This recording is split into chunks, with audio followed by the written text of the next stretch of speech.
안녕하십니까. 10월 21일 오후 김경국TV 시작하겠습니다.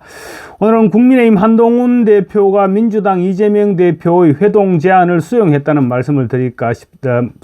점을 말씀드릴까 합니다. 말씀드리기에 앞서 구독과 좋아요 그리고 알림 설정 저에게 큰 힘이 된다는 말씀을 드립니다. 한동훈 대표가 윤석열 대통령과의 회동을 앞두고 민주당 이재명 대표와 만나겠다는 뜻을 밝혔습니다. 대통령과의 회동을 불과 4시간 정도 앞두고 야당 대표와도 만나겠다 이런 뜻을 밝힌 것인데, 아마 이재명 대표와의 회동에 자신감을 바탕으로 여러가지 의미가 함축된 것으로 보입니다. 오늘 발단은 이재명 대표가 최고위원회의에서 회동을 제안하면서부터 시작됐습니다. 사실 따지고 보면 이재명이 회동을 제안했다기보다는 지나가는 말로 얘기했다 이렇게 보는 것이 더 어울리지 않겠나, 그런 정도의 표현이었습니다. 쉽게 말하면 우리가 길 가다가 친한 사람들과 만나면 악수하고 인사 나누고 얘기하다가 헤어질 때 언제 만나서 식사 한번 하자 이런 식으로 말하는 그런 차원이 아니었을까 하는 생각이 드는 것입니다. 이재명은 이렇게 얘기했습니다. 두 사람이, 그러니까 윤석열 대통령과 한동훈 대표가 두 사람이 오늘 독대인지 면담인지 잘 구별이 안 가는 회동이 있다고 한다라면서 비꼬는 식으로 말을 시작했습니다. 이재명은 독대면 어떻고 면담이면 어떻나, 한 대표님 오늘 면담을 잘 하시고 기회가 되면 야당 대표와도 한번 만나기를 기대한다 이렇게 말했습니다. 이재명 대표의 최고위원회의 발언 역시 여러가지 중의적 의미가 포함되어 있다 이렇게 볼 수 있을 것입니다. 오늘 대통령과 면담 잘 하시고 이렇게 말했는데, 잘 하라는 말보다는 잘 하시고, 그러니까 둘이 만나서 뭐 대화가 되겠느냐, 아마 별 효과가 없을 것이다 이렇게 비꼬는 말이 아니었을까 싶습니다. 이재명의 입장에서는 대통령과 한 대표의 회동에 할 수만 있다면 고춧가루를 뿌리고 싶었겠죠. 그런 의미에서 아마도 가볍게 우리도 한번 만나자라고 했던 것이 아닐까, 저는 그렇게 생각을 해봅니다. 물론 야당 대표의 말을 그렇게 지나가는 말로 가볍게 넘길 것은 아닙니다. 그렇지만 이재명이라는 사람 자체가 그렇게 또 진정성을 가진 사람이 아니기 때문입니다. 특히 지난번 9월이었죠. 첫 양자 회동에서 별다른 성과를 올리지 못했기 때문에 다시 만난다고 하더라도 큰 소득이 있을 수 있겠느냐, 그렇게 생각돼서 하는 말입니다.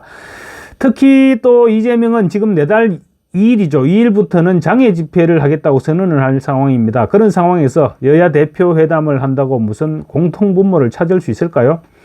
이재명은 어차피 1심 선고를 앞두고 방탄에 지금 모든 관심이 집중되어 있습니다. 그런 상황에서 한동훈 대표와의 회동을 제안하면서 진정성 있게 준비하고 또 세밀하게 검토하고 그렇게 하지는 않았을 것이란 말입니다. 어쨌거나 이재명의 그런 제안에 한동훈은 적극적으로 반응했습니다. 어떻게 보면 이재명의 허를 찔렀다 이렇게도 볼 수 있을 것입니다. 국민의힘 박정하 당대표 비서실장의 문자 메시지는 이렇습니다.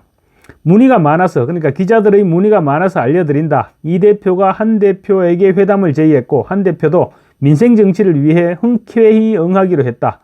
양당 대표는 지난 대표 회담에서 추후 또 만나자는 약속을 한 바 있다. 구체적 일정은 추후에 논의할 예정이다. 이런 내용이었습니다. 이재명이 대표회담을 제안한 지 3시간 만에 한동훈 대표의 수락 입장이 나온 것이었습니다. 한동훈은 왜 속이 뻔히 보이는 이재명의 대표회담 제안을 수용했을까요? 우선 생각할 수 있는 부분은 윤석열 대통령에게 무언의 압박을 가한 것으로 볼 수 있을 것 같습니다. 이재명이 먼저 제안을 했다고는 하지만 굳이 대통령과의 회동을 몇 시간 앞둔 시점에 수용 의사를 밝힐 필요까지는 있었을까 하는 지적도 없지 않습니다. 그런데 한 대표는 최근 들어 연일 공개적으로 대통령실을 향해서 김건희 여사와 관련한 해법 마련을 주문해 왔습니다. 그런데 대통령실은 여전히 묵묵부답이었죠. 그런 상황에서 오늘 윤석열 대통령을 만나는데 오전까지 결과를 장담할 수 없었습니다. 그러던 차에 이재명이 대표회담을 제안하니 전략적 차원에서 수용했던 것이 아니냐, 이렇게 볼 수 있을 것 같습니다. 물론 한동훈 대표가 윤석열 대통령과의 회동에서 좋은 결과가 나오지 않으면 야당과 손을 잡을 수 있다 이런 생각까지 하고 있지는 않을 것입니다. 그렇지만 다만 김건희 특검을 줄기차게 외치는 야당을 윤석열 대통령과의 회동을 위한 지렛대로 삼을 필요성을 느꼈을 수는 있어 보입니다. 아마도 한동훈이 이재명을 만나서 무슨 일을 도모하겠다 이런 생각을 하고 있지는 않을 것입니다. 지난번 9월에 1차 양자회담을 통해서 이재명의 실력을 가늠했을 것이고, 또 이재명 정도 그 정도의 실력이라면 만나더라도 이재명의 전략에 말려들지 않을 수 있겠다, 이런 자신감이 생겼을 수도 있습니다. 한동훈 대표는 또 11.6 재보선 이후에는 용산과의 대립보다는 공조를 통해서 여권의 리스크를 극복하겠다, 그런 의지도 지금 보이고 있습니다. 당장 야당의 김 여사 특검 공세에 대해서는 수용 불가 입장을 거듭 확인했죠. 또 그렇게 적극 방어하고 있고, 민주당이 특히 지금 국민의힘 내부에서는 민주당이 임명하는 특검을 그대로 수용한다면 여당의 당사를 특검이 덮칠 수도 있다, 이런 우려도 나오고 있다고 합니다. 그래서 한동훈 대표 주변에서는 김 여사 리스크에는 어떤 식이 되든 대통령실과 손잡고 함께 대응해야 한다, 이런 얘기들이 지금 나오고 있는 것으로 전해지고 있습니다. 이재명의 최고위원회의 발언 역시 아까도 말씀드렸지만 정색을 하고 진심을 담아서 한동훈 대표에게 회동을 제안했던 것은 아닙니다. 다만 한동훈이 받아들인다면 여권을 분열시켜 볼 수 있다, 그런 계산은 충분히 했을 것입니다. 이재명은 또 회동 날짜가 언제가 될지도 모르겠지만 어쨌거나 11월 2일부터 장외 집회를 하겠다고 선언했습니다.